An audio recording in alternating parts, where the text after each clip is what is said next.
c'est Philippe Goffin, ministre émérite, qui a repris cette tâche concernant les masques. Alors, Michael Freilich, vous n'êtes pas satisfait de cette gestion. Qu'est-ce que vous reprochez concrètement au ministre et plus largement au gouvernement? Alors d'abord, bien sûr, le gouvernement, d'abord ils ont dit qu'on n'avait pas besoin de masque, après ils ont changé d'avis, ils ont dit oui, c'est quand même pas une mauvaise idée. Et après ils ont dit qu'ils vont acheter un masque pour tout le monde en Belgique. Maintenant, moi je me demande comment ça se fait que nous on est le seul pays en Europe, et il y en a 29 pays, où le gouvernement a décidé d'acheter un masque réutilisable pour tout le monde. Donc on peut se demander cette question-là. Et aussi, est-ce que le gouvernement va bien gérer cette question? Parce que bien sûr, il faut commander tous ces masques, il faut que ça arrive, il y a une distribution. Et aujourd'hui, la plupart des gens qui ont besoin des masques, ils en ont déjà. Alors on s'est d'abord demandé des questions globalement. Est-ce que c'est pas mieux d'essayer de laisser le marché travailler? Et la deuxième question, c'est bien sûr l'ordre qui a été passé. On a vu un ordre qui est passé de plus de 40 millions d'euros à une société boîte postale au Luxembourg.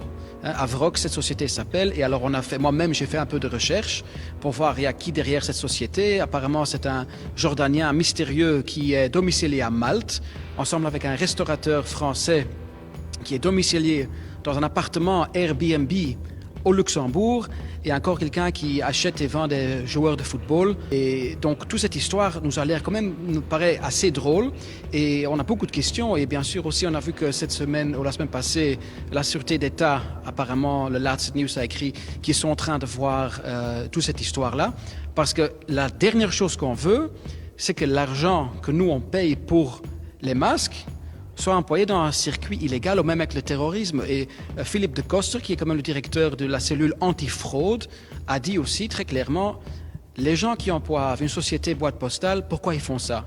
Ils font ça pour cacher l'identité des gens qui sont derrière, et c'est pas du tout transparent. Alors bien sûr, on a des grandes questions là-dessus. Je les ai posées et j'ai pour l'instant pas encore eu de réponse.